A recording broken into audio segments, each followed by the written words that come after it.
தமிழ் கலாச்சாரத்தில் மிக முக்கிய பங்கு வகிப்பது தாம்பூலம் எனப்படும் வெற்றிலை பாக்கு. தமிழனின் பிறப்பு முதல் இறப்பு வரை உள்ள அனைத்து சடங்கு சம்பிரதாயங்களிலும் தவறாமல் இடம்பெறும் ஒரு பொருள் வெற்றிலை பாக்கு. வெறும் வெற்றிலை பாக்கு மட்டுமே மாற்றி ஒரு திருமணத்தையே நிச்சயம் செய்து விடுவான் தமிழன். வெற்றிலை பாக்கு போட்டு வளர்ந்த தாத்தா பாட்டி காலத்தில் கேன்சர் இல்லை, சர்க்கரை வியாதி இல்லை, இதய நோய்கள் இல்லை, முக்கியமாக மலட்டுத்தன்மை அறவே இல்லை. ஆக வெற்றிலை பாக்கு என்பது பல நோய்களை தீர்க்கும் ஒரு அருமருந்து என்பது தமிழினத்துக்கு தெரிந்திருந்ததால் தான் அதற்கு இவ்வளவு முக்கியத்துவம் கொடுத்திருக்கிறான் தமிழன்.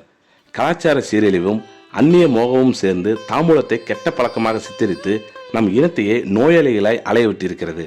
வெற்றிலையின் மகத்துவத்தை தமிழனை மறக்கடிக்க செய்து தம்பதிகளை ஃபெர்டிலிட்டி சென்டர்களை நோக்கி படையெடுக்க வைத்திருக்கிறது. வாயில் கேன்சர் வந்துடும், பல்லுக்கரை போகவே போகாது, தவிர இன்னும் பழைய ஆள் மாதிரி வெத்தலையை போட்டுக்கிட்டு என சொல்லியே வெற்றிலை பாக்கு போடும் பழக்கத்தை நம்மிடமிருந்து கொஞ்சம் கொஞ்சமாக மறைக்கப்பட்டு விட்டது.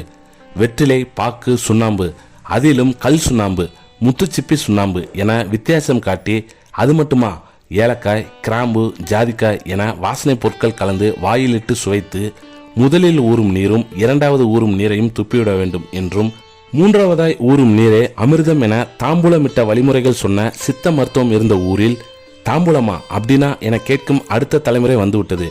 பெருகி வரும் ஆண் மலட்டுத்தன்மை, குறிப்பாக விந்தணு உற்பத்தி மற்றும் அதன் மொட்டிலிட்டி குறைதல், இவற்றிற்கு தாம்பூலம் மிகச்சிறந்த மருந்து. வெற்றிலையில் உள்ள ஹைட்ராக்சி சாவிக்கல் என்னும் ஃபீனல் காம்பவுண்ட் ஆனது ஆண்களின் பிராஸ்டேட்டை வலுப்படுத்துகிறது. மேலும் பிராஸ்டேட் புற்று வராமல் தடுக்கும் ஆற்றலும் கொண்டது. விதைப்பையில் உற்பத்தியாகும் விந்தணுவிற்கு பிராஸ்டேட்டில் இருந்து சுரக்கும் நீரில் உள்ள ஜிங்க் மூலம்தான் உயிரே கிடைக்கிறது, அதாவது மொட்டிலிட்டி உண்டாகிறது. IVF நிகழ்வில் விந்தணுவின் கெப்பாசிட்டேஷன் நிகழ்வு முக்கியம். அந்த கெப்பாசிட்டேஷன் நடக்க பிராஸ்டேட் சுரப்பும் ரொம்ப முக்கியம். இதையெல்லாம் தெரிந்ததால் தானோ என்னவோ காதல் மனைவி ஊட்டிவிடும் தாம்பூலத்தை சிலாகித்து பேசியிருக்கிறார்கள் போல.